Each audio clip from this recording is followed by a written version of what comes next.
حسيت إنك بتتعصب على أي حاجة حتى لو بسيطة، كلمة اتقالت، موقف تافه، خسرت في لعبة، فجأة بتفقد السيطرة على نفسك وإحساسك بيفلت منك، زي ما باقول لك كده، لإنك ما بتبقاش حاسس بنفسك أنت بتعمل إيه أول ما تتعصب. يا صديقي، ساعات العصبية ما بتبقاش طبع، بتبقى رسالة من جسمك أو عقلك إنك مضغوط، متوتر، آآ نقول إيه، مكتئب مثلًا في حياتك. فالنهارده يا صديقي جاي أكلمك عن إيه هي العصبية، وإيه أسبابها، وممكن تكون إيه عواقبها في حياتك، وتأثر عليك في حياتك إزاي، ونشوف الحلول وإحنا بنقول الأسباب كده ندمجهم مع بعض بشكل إيه لطيف لذيذ. فإزيك يا صديقي في حلقة جديدة نتكلم عن العصبية. تقول لي بس العصبية دي جزء من الإنسان، مش حاجة اجتماعية. أقول لك بس بتأثر على حياتك الاجتماعية. إزاي؟ بتخسرك ناس، لأنك لما بتتعصب ساعات بتقول كلام أنت مش متوقع إنك تقوله، وساعات بيخسرك ناس وبيزعل ناس منك، فده يبقى جزء من الاجتماعية. فالنهارده هنتكلم عن العصبية بشكل عام وإزاي تتخلص منها. فما تنساش يا صديقي تعمل لايك شير عشان كل الناس تستفاد، كومنت تدعمنا فيه، وفي الآخر اشتراك في القناة وتفعل زر الجرس عشان يوصلك كل جديد. معانا كل خميس الساعة 3 أو 3 وشوية يعني. العصبية يا صديقي مش مجرد زعل، العصبية هي لما تكون ردة فعلك أكبر من موقف أو حاجة حصلت لك. يا صديقي ده بيأثر على حاجات كتير. أولا على صحتك، علاقتك مع الناس لما تتعصب على موقف صغير ممكن يتقال عليك يا صديقي قموصة، عادي جدا. وكمان بيأثر على تركيزك وإنتاجيتك. فتعالى يا صديقي نروح نشوف الأسباب وحلولها، وأرجع لك بعد الفلوس. تعالى بقى يا صديقي نروح إيه هي الأسباب اللي بتخليك تتعصب.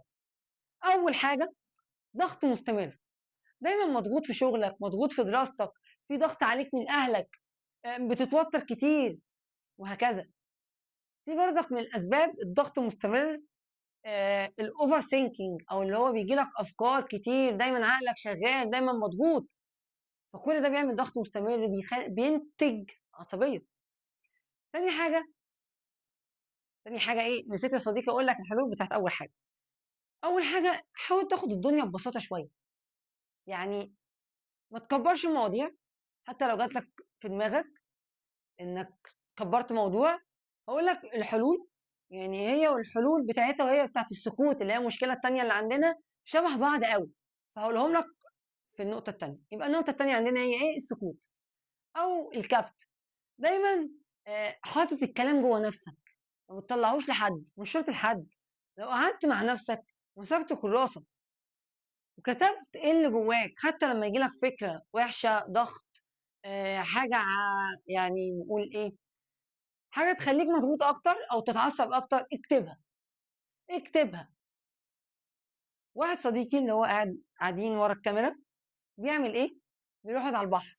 ما عندكش بحر، في نيل. ما عندكش نيل، في ترعه. ما عندكش ترعه، اقعد في بانيو.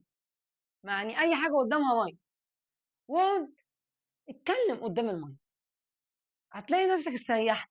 خصوصا لما تقعد في حاجه في الطبيعه، يعني قدام النيل، قدام البحر. الطبيعه ساعات بتهدي الانسان كده. تاني سبب من الاسباب هو قله النوم. قله النوم بتعمل صداع، بتخليك مش مركز في حياتك، بتعمل حاجات كتير. يعني انت لو جربتها انت عارف حلها ايه. حلها بسيط، ظبط نومك. ما فيش يعني اصعب ولا اسهل من كده. رابع حاجه هي البيئه اللي حواليك، مقارنه بقى، اهلك، ممكن السوشيال ميديا بتقارن نفسك باللي بره. حلها ايه؟ قلل الكلام ده كله، قلل المقارنه. حاول تبقى في بيئه مستقره شويه، او لو في محفزات، حاجات بتحفزك انك تتعصب زياده، قللها. قلل المحفزات بتاعتك. خامس حاجه مشاكل نفسيه غير محلوله، زي ايه؟ اكتئاب، عقد نفسيه، تروما بالبلدي. تروما، عندك تروما من حاجه، عقد نفسيه. فكل ده يخلي عندك عصبيه. طب الحلول ايه؟ اسال نفسك، قاعده ورقه وقلم واسال نفسك الاكتئاب ده جاي بسبب ايه؟ التروما دي ليه؟ وايه اللي خلاني اتعصب بسبب كذا وبسبب كذا؟ لما دايما يا صديقي ترجع لنفسك تلاقي نفسك بتحل حاجات جواك. بس اتمنى ما ترجعش لنفسك الاقيك بتبوظ الدنيا اكتر، لان في نباهة ساعات بتحصل كده غريب. في حل مشترك ما بين كل الاسباب والحلول دي، انك قبل ما تتعصب في الموقف، لا اذا يسمح يعني، قبل ما تتعصب وقبل ما تعمل اي حاجه، 5 ثواني هدوء قبل ما تطلع كلام من بقك، لان الكلام اللي لما يطلع من بقك انت هتتحاسب عليه. فانت لو قلت كلام غلط قدام الشخص ده، لو انت كمان بتحبه، ده هيخليك تخسره. حتى لو عرفت تصلح علاقتك مش هتبقى معاه زي الاول. فيا ريت ناخد بالنا احنا بنقول ايه لما نتعصب. وده يخليني اقول لك لازم لما تتعصب تسكت 5 ثواني، حتى لو قدامك بص جاب عصبيته لاخرها، اسكت 5 ثواني، لان الكلام اللي ممكن تقوله زي ما قلت لك من شويه ممكن يعاقبك. انت لما نسكت 5 ثواني هنعرف بالبلدي نهندل الموقف. عرفت تهندل الموقف زي الفل. ايه بقى يا صديقي تأثير العصبية على حياتك؟ بص، اول حاجة تزود ضربات القلب، بتعلي الضغط، امراض نفسية، ممكن تجيب لك سكتة قلبية ونودعك. مع السلامة يا حبيب قلبي، سلام على الشهداء اللي معاك. ممكن تعمل ايه كمان؟ تخرب علاقاتك مع الناس، وقلتها من شوية ان ممكن الكلام يخرب علاقتك مع حد، عشان كده قلت لك اسكت وفكر قبل ما تقول. ممكن يخسرك شغلك. تصدق لو اتعصبت في الشغل وقلت كلام في الشغل انت مش قده، يخسرك شغلك ويخسرك حاجات كتير كمان انت بتحبها مش شغلك بس. واكتر حاجة يا صديقي انك تشوف نفسك شخص عصبي، والناس تبدأ تبعد عنه، حتى ما بتتقبلش النصيحة من حد. لما يقول لك قلل عصبيتك تقول له يا عم انت مالك. فانت لما ما تقللش عصبيتك ولا تسمع من حد، هتشوف نفسك شخص عصبي وهترجع تندم، بس هتندم بعد فوات الأوان. في النهاية يا صديقي، العصبية مش ضعف ولا عيب، هي بس شوية مشاكل.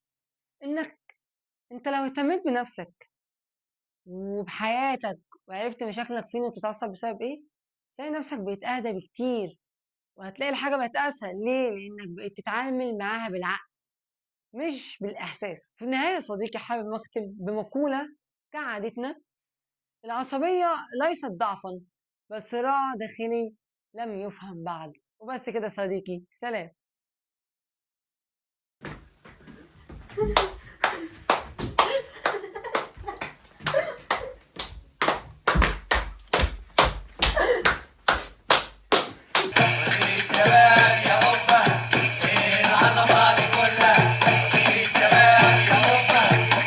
تفقد السيطرة على نفسك وبتحسسك ليه؟ لانك ما بقتش حاسس، يعني مش هبقى الجملة كانت ايه؟ ما تقف في حتة فيها شبكة كده، أنا مش فاهم منك حاجة.